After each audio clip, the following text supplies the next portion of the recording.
आज के इस वीडियो लेक्चर में हम कॉम्पटन प्रभाव के बारे में जानेंगे।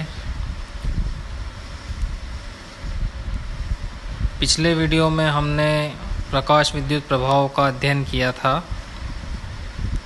और प्रकाश विद्युत प्रभाव के अलावा ये कॉम्पटन प्रभाव ही है जो प्रकाश की कण प्रकृति होने का समर्थन करता है, प्रकाश की कण प्रकृति की पुष्टि करता है।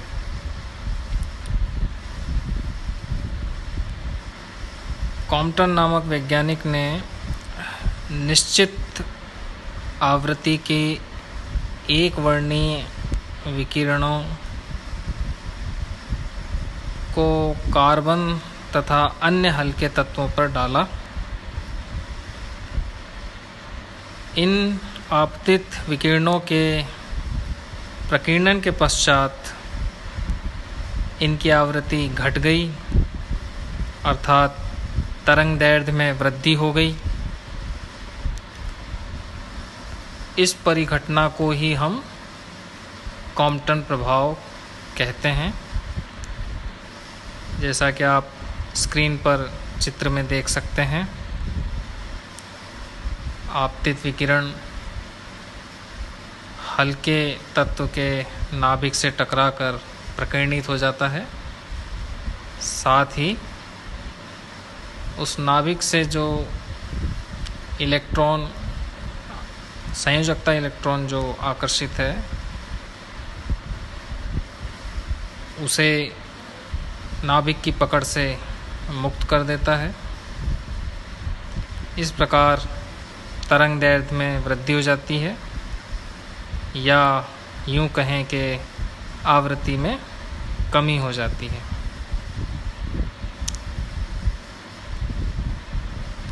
इस प्रकार जो तरंगदैर्घ्य की वैल्यू बढ़ जाती है अथवा आवृत्ति में जो कमी आ जाती है, इसे हम कॉम्पटन विस्थापन कहते हैं। और जैसा कि तरंगदैर्घ्य को लैम्डा से तथा आवृत्ति को न्यू से प्रदर्शित करते हैं, तो कॉम्पटन विस्थापन को डेल्टा लैम्डा अथवा डेल्टा न्यू से प्रदर्शित किया जा सकता है। चिरसम्मत सिद्धांत द्वारा इस प्रभाव की व्याख्या नहीं की जा सकती, किंतु प्लांक के क्वांटम सिद्धांत का प्रयोग करते हुए इसकी व्याख्या की जा सकती है। प्लांक के क्वांटम सिद्धांत में हम पूर्व में पढ़ चुके हैं कि विकिरणों को कण रूप में यानी क्वांटम रूप में माना जाता है। इस प्रकार आपतित विकिरण तथा जो हल्के तत्व का परमाणु है, उसमें स्थित संयोजकता इलेक्ट्रॉन,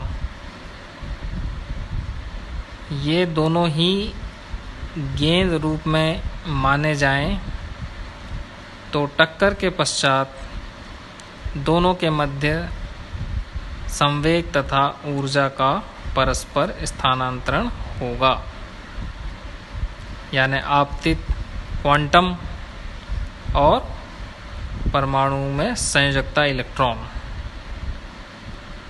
ये दोनों ही जब टकराएंगे तो ये जो टक्कर होगी वो प्रत्यास्थ होगी और इनके मध्य टक्कर के फलस्वरूप संवेग तथा ऊर्जा का परस्पर स्थानांतरण होगा।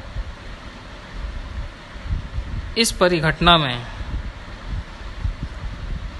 यानी कॉम्पटन प्रभाव में आपतित क्वांटम की ऊर्जा प्रतिक्षिप्त इलेक्ट्रॉन द्वारा ग्रहण कर ली जाती है। इस प्रकार आपतित विकिरणों की ऊर्जा तथा आवृत्ति में कमी हो जाती है, जिसे हम कॉम्पटन शिफ्ट कहते हैं।